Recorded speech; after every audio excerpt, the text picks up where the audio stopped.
और कविता जमींदार की 2 बेटियां हैं। बड़ी बेटी सुनीता अच्छे दिल की और बहुत शांत स्वभाव की है। दूसरी ओर छोटी बेटी कविता हमेशा अपने रूप पर अहंकार करती है। एक दिन सुनीता और कविता दोनों मेले में घूमने गईं और विपदा में पड़ गईं। देख कविता, वो चूड़ियाँ कितनी सुंदर है, हमारे हाथों में बहुत अच्छी लगेंगी ना। चल उधर चलते हैं। आज तुम दोनों को पा लिया है। अरे कितने दिनों से तुम्हारा इंतजार कर रहे थे। क्या आप लोग कौन हैं? हमारा रास्ता इस तरह क्यों रोक रहे हैं? हमें छोड़ दीजिए। हाँ, तुम्हें छोड़ने के लिए रास्ता थोड़ी ना रोका है सुंदरी। अरे क्या कहें, आज तो तुम दोनों को हम लेकर ही जाएंगे। दीदी, दीदी, मुझे बचाओ, ये मुझे ले जा रहे हैं। कोई है? बचाओ, बचाओ, हमें बचाओ। ये क्या मचा रखा है? दिन दहाड़े इस मेले में तू 2 लड़कियों को छेड़ रहा है? अरे तो उससे तुझे क्या है? हमारा रास्ता छोड़ दे, नहीं तो तेरी हालत खराब कर देंगे हम। ऐसा तो फिर देखते हैं कौन किसकी हालत खराब करता है। तेरी तो अगर कभी किसी लड़की के पीछे पड़ते दिखे ना तो मैं जान से मार दूंगा। चल भाग यहाँ से, भाग भाग यहाँ से, बेवकूफ। आपका बहुत बहुत धन्यवाद। आप ना होते तो हमारा क्या होता? अरे ये ऐसा कुछ नहीं है, किसी भी लड़की के साथ कुछ होता है तो मैं वही करता हूँ जो अभी किया। आप लोग अब सावधानी से घर लौट जाइए, ठीक है? चलिए जाइए। इस घटना के बाद रमेश ने सुनीता के मन में एक बड़ी जगह बना ली। सुनीता मन ही मन रमेश से प्यार करने लगी। अरे आप अकेले इस रास्ते पर क्यों चल रही हैं? खतरा हो सकता है, चलिए जल्दी घर लौट जाइए, जाइए। खतरा होगा तो क्या, आप तो है ना। आपके रहते डर किस बात का? क्या कह रही हैं आप? मैं क्या हमेशा आपके साथ रहता हूँ? क्यों नहीं रहेंगे? मैं तो चाहती हूँ आप हमेशा मेरे साथ रहें। क्या क्या कह रही हैं आप? आपकी बात तो मैं कुछ समझ ही नहीं पा रहा। कैसे आदमी हैं आप कि लड़कियों की बात समझते नहीं? तो फिर सीधे कह रही हूँ, मैं आपसे प्यार करती हूँ और उस दिन के बाद से मैं आपको भूल नहीं पा रही। अरे लेकिन ये तो नामुमकिन है। कैसी बातें करती हैं आप? मैं एक मामूली सा बैलगाड़ी चलाने वाला गाड़ीवान और आप बड़े लोगन की बेटी हैं। कैसी बातें करती हैं आप? मैं कुछ सुनना नहीं चाहती। आप बस एक बार कह दीजिए कि आप मुझे पसंद करते हैं। मैं पिताजी से बात करूंगी इस बारे में। नहीं नहीं नहीं, ये सही नहीं है। देखिए आप मेरी बात सुनिए। मुझे अपना जवाब मिल गया है। मैं चलती हूँ, पिताजी से बात करके फिर आपसे मिलूंगी। अरे अरे सुनिए, मेरी बात सुनिए। अरे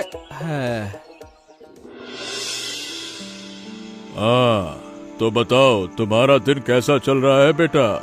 और आज यहाँ हमें बुलाने का कारण क्या है? क्या बात है, बोलो। पिताजी, मैं आपसे कुछ बात करना चाहती हूँ, इसलिए सोचा सबको बुलाकर सबके सामने ही कह दूं।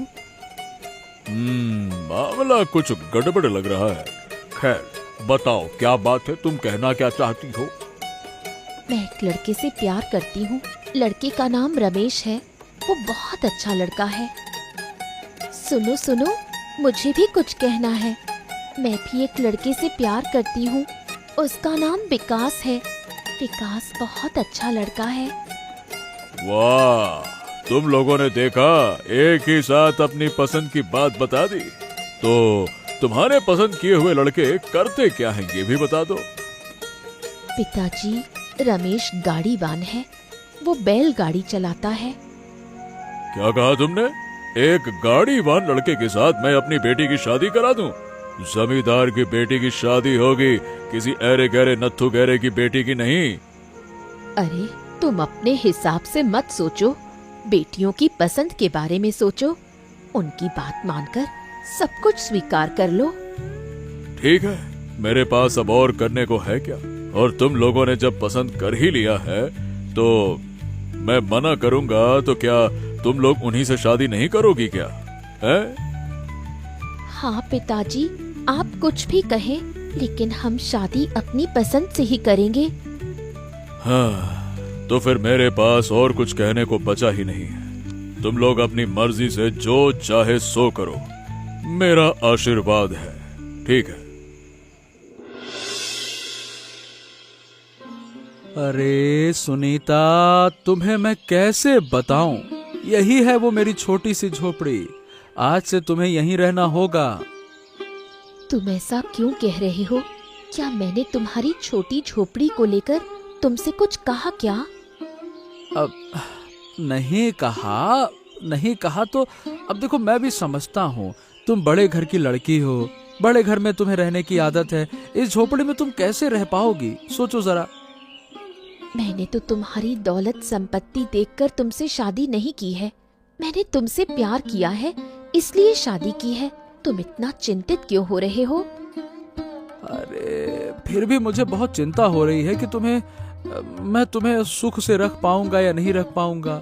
अगर तुम्हें खुश ना रख पाया तो मैं तुम्हें इस घर में रहने के लिए मजबूर नहीं करूंगा सुनीता। बिल्कुल चुप हो जाओ तुम। मैं तुम्हें छोड़कर कहीं नहीं जाऊंगी। मैं तो हूँ तुम्हारे पास। दोनों मिलकर मेहनत करेंगे, नया जीवन शुरू करेंगे। सच में सुनीता, मैं तुम्हें अपने जीवन में पाकर सच में बहुत खुश हूँ, बहुत खुश हूँ। मैं भी बहुत सुखी हूँ तुम्हें अपने जीवन में पाकर। तुम कोई चिंता मत करो, मैं हूँ तुम्हारे पास।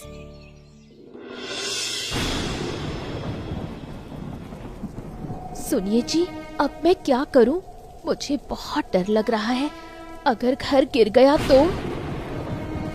अरे बाप रे बाप, ये बाहर जितनी तूफान बारिश हो रही है, उससे लग रहा है कि ये घर कभी भी गिर सकता है। तुम डरो मत।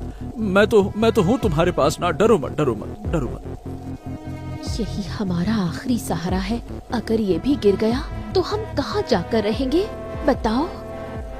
अरे पहले हमारी जान बचानी होगी, फिर दूसरी बात है। वो देखो, घर गिर गया। अब हम कहाँ जाएंगे, बताओ ना? चलो, अरे जल्दी से चलो, घर से बाहर निकलना होगा। हम जाकर बैलगाड़ी में शरण लेते हैं। यही उपाय है, ये घर कभी भी गिर सकता है। जल्दी चलो, चलो चलो। अरे सुनीता, चलो चलो चलो, भागो भागो। हाँ, अरे डरो मत, यहाँ थोड़ी कष्ट सह कर रहो। आ जाओ, मेरे पास आओ, मैं तुम्हारे ऊपर हाथ रख लेता हूँ। चिंता मत करो, तुम्हें कुछ नहीं होने दूंगा, कुछ नहीं होने दूंगा। तुम ऐसे क्यों रो रहे हो? घर चला गया तो क्या हुआ, हम फिर से घर बना लेंगे। अरे मैं घर के लिए नहीं रो रहा हूँ, मैं रो रहा हूँ तुम्हारे लिए। कितने बड़े घर की लड़की को लाकर मैं ऐसे कष्ट में रख रहा हूँ। मैं एक बेकार पति हूँ, अच्छा पति नहीं हूँ, अच्छा पति नहीं हूँ। क्या कह रहे हो तुम? मुझे फिर कैसा कष्ट? जीवन में उतार चढ़ाव तो सहने ही पड़ते हैं, यही प्रकृति का नियम है। अरे तुम मेरे मन की पीड़ा को नहीं समझोगी सुनीता। बस यूं ही मुझे सांत्वना देने से कोई फायदा नहीं। मैं तो समझता हूँ कि तुम कैसी हो। हे भगवान, हे भगवान, कोई रास्ता दिखाओ, कोई रास्ता दिखाओ। नया जीवन शुरू होते ही रमेश और सुनीता के जीवन में तूफान आ गया। सब कुछ खोकर दोनों असहाय हो गए। ए सुनीता, देखो वहाँ नदी के किनारे कविता दिख रही है ना? मुझे तो लग रहा है कि वो कविता ही है। एक बार तुम जरा अच्छे से देखो तो सही। कहाँ देखो? हाँ, वो तो हमारी कविता है, लेकिन वो यहाँ ऐसे खड़े होकर क्यों रो रही है? चलो देखो तो। कविता, ओ कविता, तू यहाँ खड़े होकर क्यों रो रही है? क्या हुआ तुझे? हाँ, तुम चिंता मत करो, मैं अभी कविता को पानी से निकालने का इंतजाम करता हूँ। तुम रुको रुको रुको। कविता, क्या हुआ तुझे? आंखें खोल बहन, आंखें खोल। तूने ऐसा क्यों किया? देखो ये तो कुछ बोल नहीं रही। अरे थोड़ा इंतजार करो, कविता बेहोश हो गई है, कविता को होश में लाना होगा। अच्छा तुम एक काम करो, कविता के पेट पर हल्का दबाव डालो, डालो डालो। बस बस, कविता को होश आ रहा है। कविता बोल, बोल ना।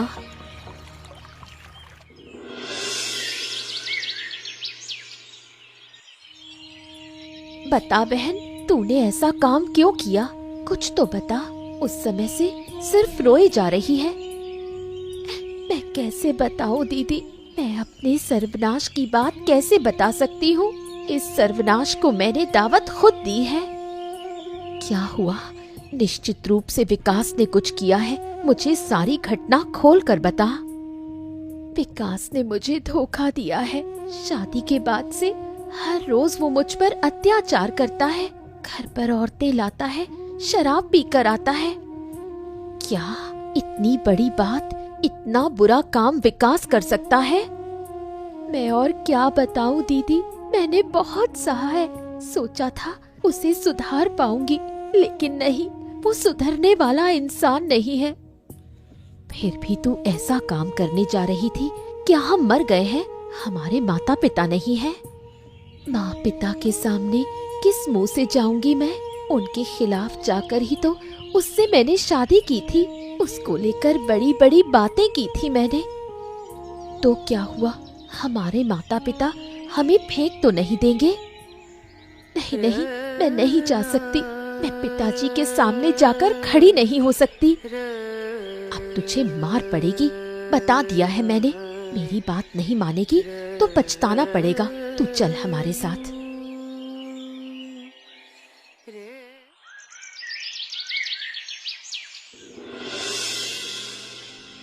तो फिर क्या बात है, क्यों रो रही है? और विकास कहाँ है? विकास को बुलाने के लिए आदमी भेज देता हूँ मैं। नहीं नहीं, खबरदार, उस शैतान को इस घर में किसी भी तरह मत लाना। मैं उस शैतान के पास फिर नहीं जाना चाहती। अरे हुआ क्या है वो तो हमें बता, नहीं तो हम कैसे समझेंगे? सारी बात खोल कर बता बेटा। मैं क्या खोल कर बताऊं माँ? मुझे तुम लोग ही बताओ। तुम्हारी अवज्ञा करके उस विकास से मैंने शादी की थी, लेकिन वो एक धोखेबाज है। धोखेबाज मतलब? तेरे साथ क्या किया उसने? शादी के बाद से एक दिन भी मुझे शांति नहीं दी है। हर दिन शराब पीकर मतवाला होकर आता है और मुझे मारता पीटता है। अब तो घर पर औरतें लाकर मौज भी करता है। क्या जमींदार के घर का जमाई बनकर ऐसा काम करते उसे एक बार भी डर नहीं लगा? वो सब तो बात की बातें हैं पिताजी। मैंने तो सुना है उसकी पहले भी एक शादी हुई थी। हमसे सब कुछ छिपाया है। मैं उसे ढूंढकर सबक सिखाऊंगा, नहीं तो मुझे शांति नहीं मिलेगी। तुझे कोई आपत्ति तो नहीं है ना? आपत्ति होगी मतलब?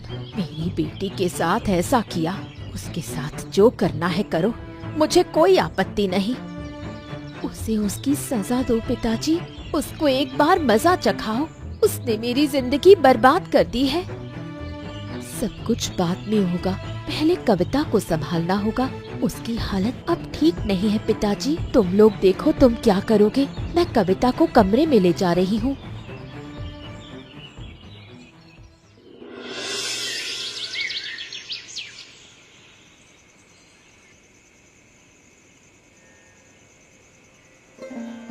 मत रो बेटी, किसके भाग्य में क्या लिखा है वो कोई नहीं जानता। इस तरह रोने से और क्या होगा। मेरे भाग्य में तो ये सब नहीं लिखा था माँ। मैंने अपना भाग्य खुद जलाया है। ये सब क्यों कह रही है? आगे क्या होगा नहीं होगा उन सब पर हमारा कोई बस नहीं। तू ये सब बातें कह रही है दीदी? तूने भी तो मेरी तरह ही शादी की थी, लेकिन रमेश जीजा जी बहुत अच्छे हैं।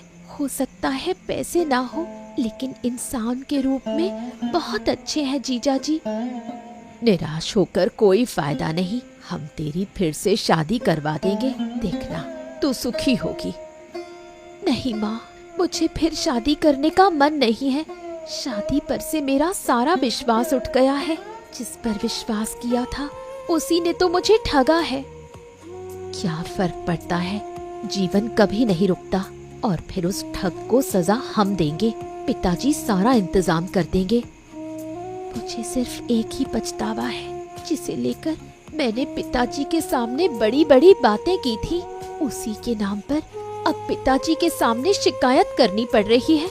कितनी असहाय हूँ मैं।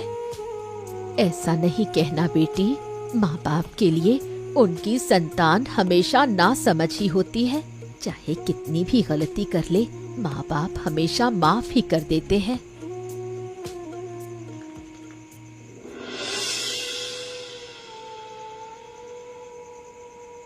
हाँ, तो बताओ, तुम्हारा घर परिवार शादीशुदा जिंदगी कैसी चल रही है?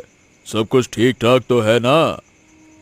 मुझे माफ कर दीजिए बाबू, मैंने आपकी बेटी से शादी की लेकिन उनको सुख नहीं दे पा रहा हूँ। मुझे माफ कर दीजिए मुझको। मतलब क्या रहे हो तुम?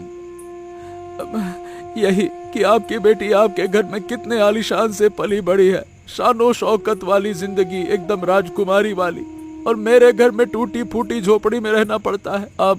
अब तो वो झोपड़ी भी नहीं रही। ओहो, तो उससे क्या हुआ? तुम एक सच्चे और परिश्रमी इंसान हो, यही बहुत अच्छी बात है। पैसे पैसे पैसे, यही सब कुछ पैसा थोड़ी होता है। पैसे एक दिन आएंगे, अगले दिन चले जाएंगे, इसमें कौन सी बड़ी बात है, फिर आ जाएंगे। लेकिन जब तक पैसे नहीं आ रहे, तब तक मैं आपकी बेटी को कष्ट में नहीं देख पा रहा। अपने आप को कितना छोटा महसूस कर रहा हूँ, मैं आपको बता नहीं सकता। ओहो, इतना छोटा महसूस करने की कोई जरूरत नहीं है। चलो, मैं तुम्हें व्यापार करने के लिए पैसे दूंगा, ठीक है ना? छी छी छी छी छी, ये क्या कह रहे हैं आप? आपसे पैसे लेकर व्यापार करके आपकी बेटी को अच्छा रखूं मैं? नहीं नहीं नहीं नहीं नहीं। ओहो, ऐसा क्यों कह रहे हो? मेरी बेटी और तुम अलग हो क्या? मैं सब कुछ अपनी बेटी के लिए ही कर रहा हूँ, और फिर व्यापार करके तुम मेरे पैसे वापस कर देना। ठीक है, अगर ऐसा है तो फिर मैं पैसे लेने को राजी हूँ। मैं व्यापार करके आपकी बेटी को बहुत अच्छा रखूंगा, आप देख लीजिएगा, ठीक है? हाँ, वो तो भरोसा है मुझे तुम पर।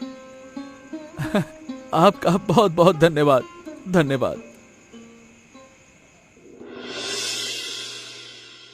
कविता धीरे धीरे अपनी गलती समझने लगती है। वो जिस रूप के अहंकार के साथ बड़ी हुई थी, उस अहंकार का पतन होने लगता है। सुन कविता, तू मेरी बेटी है, इसीलिए तुझे मैं किसी भी तरह से त्याग नहीं सकता। कोई और होता ना तो मैं उसे कभी इस घर में शरण नहीं देता। मैं जानती हूँ पिताजी कि आप मुझसे नाराज हैं, लेकिन क्या करूँ, मैं तो मरने ही जा रही थी। लेकिन दीदी। क्यों मरने जाएगी तू? तेरा दिमाग तो ठीक है? तू इस घर की संतान है, एक बार गलती की है फिर गलती नहीं करना, है ना? अब से हम तुझे देखेंगे। तुम लोग अब से जो कहोगे मैं सब सुनूंगी। इतने सालों तक तुम लोगों के साथ जो बुरा व्यवहार किया वो फिर कभी नहीं करूंगी। छोटी उम्र में तुझे रूप का बड़ा अहंकार था ना, जिसकी वजह से गलत रास्ते पर कदम बढ़ाया था। अब समझ में आया ना, अहंकार पतन का मूल कारण है। मैं सब कुछ समझ रही हूँ पिताजी। दीदी ने कभी अहंकार नहीं किया, इसलिए रमेश जीजाजी जैसा अच्छा जीवन साथी मिला। अगर मन से सारा अहंकार झाड़ फेंक सकी तो देखना, तेरा जीवन भी सुनीता की तरह बहुत अच्छा हो जाएगा। मैं अपनी गलती समझ गई हूँ पिताजी, मुझे एक और मौका दो। मैं अपने जीवन को नए सिरे से सजाना चाहती हूँ। अरे बेटा, हम सब तेरे पास हैं, फिर कभी मरने की बात मत सोचना। याद रख, तू मर गई तो किसी का कुछ नहीं होगा। सिर्फ मैं और तेरी माँ अपनी संतान खो देंगे, बाकी किसी को कोई फर्क नहीं पड़ेगा। मैं वादा करती हूँ पिताजी, मैं फिर कभी ऐसा काम नहीं करूँगी। कुछ दिनों बाद जमींदार प्रताप सिंह के पैसों से रमेश ने बाजार में एक दुकान खोल ली। उसे मदद कर रहा था उसका दोस्त मोहन। क्या रे मोहन, तू तो भाई अब व्यापारी बन गया है। अब तो तेरा कुछ पता ही नहीं चलेगा, है ना? अरे क्या कह रहा है तू? ये सब मजाक क्यों कर रहा है? काम ठीक से कर बस। हाँ, मैं बिल्कुल मजाक नहीं कर रहा। तू देख, गाड़ी वाहन से अब एक व्यापारी बन गया है तू। अरे सब कुछ ससुर जी की कृपा से है, मेरा अपना तो कुछ है ही नहीं।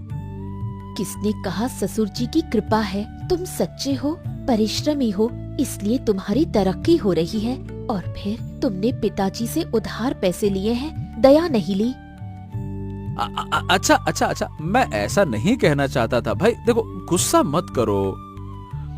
अरे तुम लोग इतना तर्क कुतर्क क्यों कर रहे हो भाई? असल में रमेश की किस्मत बदल गई है भाभी के लिए, है ना भाभी? मेरी वजह से किस्मत कैसे बदल सकती है? अरे यही कि आपके रमेश के जीवन में आने के बाद से ही रमेश को इतनी सफलता मिली है। आप रमेश की किस्मत की कुंजी हैं। धत, क्या कह रहे हो?